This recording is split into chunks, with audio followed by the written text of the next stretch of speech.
നിങ്ങൾ കഴിഞ്ഞ ആഴ്ച ഇൻസ്റ്റാഗ്രാം ഒന്ന് വെറുതെ തുറന്നിട്ടുണ്ടെങ്കിൽ പോലും ഇങ്ങനെ ഒരു റീല് കണ്ടിട്ടുണ്ടാവും. അതായത് ദുബായിൽ പ്രശ്നങ്ങളും യുദ്ധങ്ങളും ഒന്നും ആരിനും ബാധിക്കുന്നില്ല. They will protect us. അവിടുത്തെ ലീഡർഷിപ്പും അവിടുത്തെ ഗവൺമെൻറ്റും നമ്മളെ പ്രൊട്ടക്റ്റ് ചെയ്യും, നിങ്ങളൊന്നും പേടിക്കണ്ട എന്ന് പറഞ്ഞിട്ടുള്ള ഒരു റീലായിരുന്നു. അപ്പോൾ ഞാനും ഇത് ആദ്യം കണ്ടു. നല്ല കാര്യം, അവിടുത്തെ ആൾക്കാർക്ക് അവിടുത്തെ ഗവൺമെൻറ്റിൻ്റെ മേലുള്ള ഒരു വിശ്വാസം ഉണ്ടല്ലോ, നല്ല കാര്യം എന്ന് പറഞ്ഞിട്ട് ഇരിക്കുമ്പോഴാണ് വേറെ ഒരു കാര്യം സംഭവിക്കുന്നത്. ഒരു റീല് വരുന്നു, അടുത്ത റീല് വരുന്നു, ഇത് വന്നുകൊണ്ടേയിരിക്കുകയാണ്. ഞാൻ തന്നെ ഒരു 10-50 തന്നെ കണ്ടു. ഇതിങ്ങനെ ചറപറപറോ എല്ലാവരും, അതായത് ഈ ദുബായിലുള്ള സോഷ്യൽ മീഡിയ കോണ്ടന്റ് ക്രിയേറ്റേഴ്സ് ആയിട്ടുള്ള എല്ലാവരും ഇതേ കാര്യം പോസ്റ്റ് ചെയ്യാണ്, അതേ ആ ഒരു ട്രെൻഡിങ് സോങ്ങും എല്ലാം വെച്ചിട്ട്. അപ്പോൾ ഇറ്റ് ഓൾമോസ്റ്റ് ഫീൽസ് ലൈക്ക് ഇതെല്ലാം എന്തോ ഒരു ഫേക്ക് പരിപാടി, എന്തോ ഒരു PR ക്യാമ്പയിൻ നടക്കുന്ന പോലെ എന്തോ ഉണ്ടല്ലോ. കാരണം നമുക്കറിയാം ഈ ദുബായ് എന്ന് പറയുന്നത് ഇപ്പോൾ ഫുള്ളി ടൂറിസം ബേസ്ഡ് ആണ്.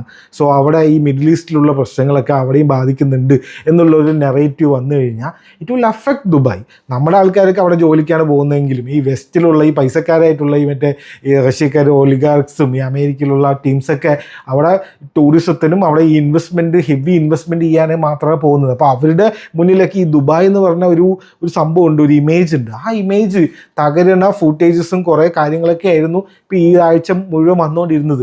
സോ അതിനൊക്കെ ഒന്ന് നൈസാക്കാനുള്ള എന്തോ ഒരു പരിപാടി പോലെ ഉണ്ടല്ലോ. യുദ്ധത്തിൻ്റെ സമയത്ത് പ്രത്യേകിച്ച് നമ്മൾ എപ്പോഴും ആലോചിക്കണം, who controls the narrative controls the war. അതായത് ആരുടെ കയ്യിലാണ് ഈ ഇൻഫർമേഷൻ ഉള്ളത്, ഇൻഫർമേഷൻ മര്യാദയ്ക്കുള്ളത്, അവർ പറയുന്ന പോലെയായിരിക്കും പിന്നീടുള്ള കാര്യങ്ങൾ, പ്രത്യേകിച്ച് യുദ്ധത്തിൻ്റെ സമയത്ത്. സോ ഇത് ഒരു രാജ്യത്തിൻ്റെ ഒരു PR ടീം വന്നിട്ട് ഈ സോഷ്യൽ മീഡിയ കോണ്ടന്റ് ക്രിയേറ്ററിൻ്റെ അടുത്തൊക്കെ ഈ വീഡിയോ എങ്ങനെ പറയാൻ പറ്റുക എന്ന് നിങ്ങൾക്ക് തോന്നിയിട്ടുണ്ടെങ്കിൽ എനിക്കും തോന്നിയിട്ടുണ്ടായിരുന്നു. അപ്പോഴാണ് നമ്മൾ വേറൊരു കാര്യം മനസ്സിലാക്കേണ്ടത്. ഈ ഫെബ്രുവരി 1-ാം തീയതി തൊട്ടോ അങ്ങനെ എന്തോ ഒരു പുതിയൊരു സംഭവം വന്നിട്ടുണ്ട്. അതായത് നിങ്ങളൊരു കോണ്ടന്റ് ക്രിയേറ്ററാണ്, ഒരു വീഡിയോ ഒക്കെ ചെയ്യുന്ന ആളാണെങ്കിൽ നിങ്ങൾക്ക് പ്രൊമോഷനൊക്കെ എടുത്ത് അതിൽ നിന്ന് വരുമാനം ഉണ്ടാക്കണം എന്നുണ്ടെങ്കിൽ there is an advertiser permit. നിങ്ങളൊരു പെർമിറ്റ് എടുത്തിരിക്കണം. ആ പെർമിറ്റ് ലൈസൻസിനെ എപ്പോൾ വേണമെങ്കിൽ ക്യാൻസൽ ചെയ്യാനും റിവോക്ക് ചെയ്യാനുള്ള അധികാരം ആർക്കുണ്ട്? ഗവൺമെൻറ്റിനുണ്ട്.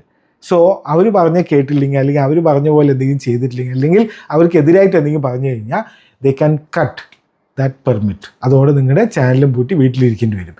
സോ മനസ്സിലായ, അങ്ങനെയാണ് ഇതിനെ ഇപ്പോൾ ആൾക്കാർ കണക്ട് ചെയ്യുന്നത്. അപ്പോൾ എനിക്ക് തോന്നിയ ശരിയാണല്ലോ ഇത് എന്ന് എനിക്ക് തോന്നി. നിങ്ങൾക്ക് എന്താ തോന്നുന്നത്?